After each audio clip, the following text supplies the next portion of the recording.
اگر مفتی صاحب کسی ایک ہی امام کی تقلید کیوں لازم کی گئی ہے اور اس میں بھی صرف 4 اماموں سے ہی کا انتخاب کیا جائے جبکہ سارے ہی حق پر ہیں؟ دیکھیں اس میں پہلی بات تو ذہن میں یہ رکھیں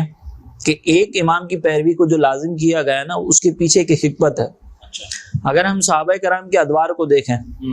تو نبی کریم علیہ الصلوۃ والسلام کے دور مقدسہ میں تو خود سرکار علیہ الصلوۃ والسلام بنفس نفیس جلوہ افروز تھے. صحابہ کو جو بھی ایشو ہوتا تھا سرکار علیہ السلام سے معلوم کر لیا کرتے تھے اور نبی کریم علیہ الصلوۃ والسلام ان کو تعلیم دیتے تھے. بعض اوقات صحابہ نے اجتہاد بھی کیا تھا کہ اس وقت نبی کریم علیہ الصلوۃ والسلام ان کے درمیان کسی اور شہر میں تھے یا کسی اور مقام پر تھے، تو اس وقت چونکہ سرکار علیہ السلام بنفس نفیس موجود نہیں تھے تو صحابہ نے استدلال بھی کیا. پھر اس کے بعد کا ادوار آیا جس میں امام اعظم سفیان ثوری رحمۃ اللہ تعالی علیہ اور دیگر جو ہے حضرت حسن بصری رحمۃ اللہ تعالی علیہ، امام جعفر صادق رحمۃ اللہ تعالی علیہ، یہ سارے ائمہ موجود تھے. تو اس وقت یہ بھی اجتہاد کرتے تھے اور عوام ان تک رسائی حاصل کر لیتی تھی. پھر اس کے بعد دور چینج ہوا اور عوام اور علماء کے درمیان رسائی کا جو معاملہ تھا وہ تھوڑا سا مشکل ہوتا گیا. تو اب ضرورت اس امر کی تھی کہ جو ائمہ حضرات جو پہلے گزر چکے ہیں جیسے امام جعفر صادق، امام سفیان ثوری رحمۃ اللہ تعالی علیہ، امام اعظم ابو حنیفہ، حضرت حسن بصری رضی اللہ تعالیٰ عنہ، یہ جو ائمہ گزر چکے ہیں ان کے جو فقہی اجتہاد جو انہوں نے کیے ہیں اس کو مدون کیا جائے اور لوگوں کی آسانی فراہم کی جائے. تو اس میں جو ہے وہ 4 ائمہ جو تھے جن چاروں کا ذکر آپ نے کیا، امام اعظم ابو حنیفہ، امام مالک رحمۃ اللہ تعالی علیہ، امام شافعی اور امام احمد بن حنبل، یہ جو 4 ائمہ ہیں ان کا جو فقہی مسائل تھے، ان کے جو اصول مرتب کیے گئے تھے، یہی محفوظ طریقے سے ہم تک پہنچ سکے، اس کے علاوہ پہنچے نہیں. اگر کسی اور امام کا بھی اصول اور کسی اور مجتہد کا بھی اگر فقہ کی مرتب شدہ شکل یا ان کے جو اصول و ضوابط انہوں نے اخذ کیے ہیں وہ بھی اگر ہم تک پہنچے ہوتے تو ہم ان کی بھی پیروی کرتے. لیکن چونکہ ہم تک پہنچے ہی ان 4 کے ہیں تو لہٰذا ان 4 کی ہی پیروی کی جائے گی، ان میں سے کسی ایک کی. اب سوال یہ ہے کہ کسی ایک کی ہی کیوں؟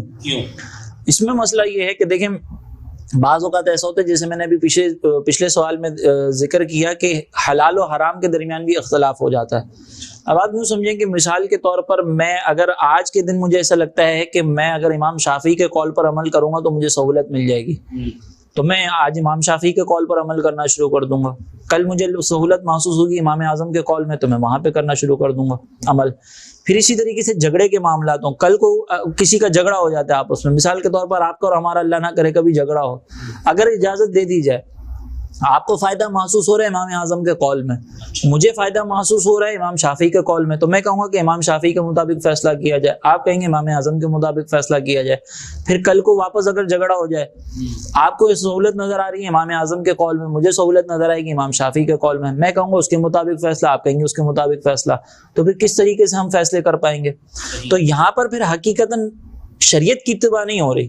یہاں پر اتباع ہو رہی ہوگی نفس کی، کہ نفس ہمیں کہے گا کہ ادھر چلے جاؤ، نفس ہمیں کہے گا ادھر چلے جاؤ.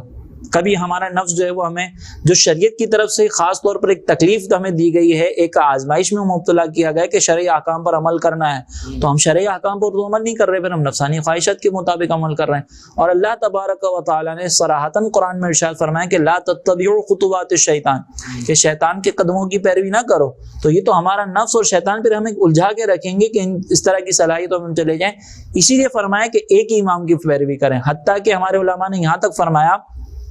کہ اگر کوئی حنفی ہے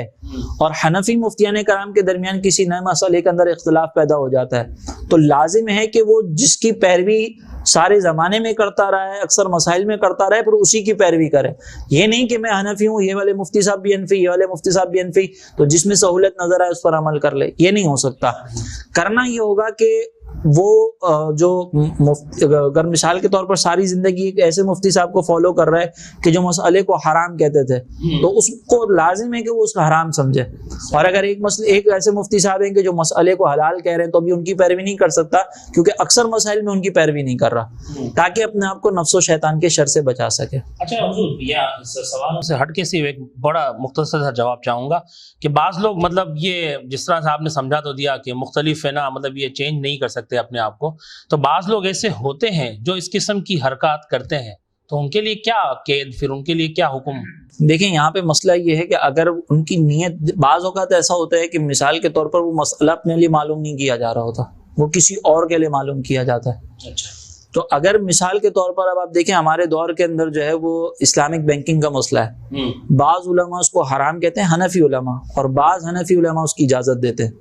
اب اگر ایک شخص ایسا ہے کہ جو مختلف علماء سے مسائل پوچھ رہا ہے اور چاہ رہا ہے کہ کہیں سے جواز کا فتویٰ مل جائے، لیکن وہ اپنی ذات کے لیے نہیں پوچھ رہا، وہ پوچھ رہا ہے کسی ایک بیوہ خاتون کے لیے، کہ وہ بیوہ خاتون کا کوئی کمانے والا نہیں ہے، اس کی کوئی کفالت کرنے والا نہیں ہے، تو وہ چاہ رہے ہیں کہ کسی عالم دین سے سہولت مل جائے، تو یہاں پہ اب نفس کی پیروی نہیں ہو رہی، وہاں پر کسی اور کے فائدے کے لیے وہ کوشش کی جا رہی، تو اس پر ہم کوئی بہت سخت حکم نہیں لگائیں گے، اگرچہ یہ بھی مناسب تو نہیں ہے، لیکن سخت حکم پھر اس پر نہیں لگائیں گے۔ ہاں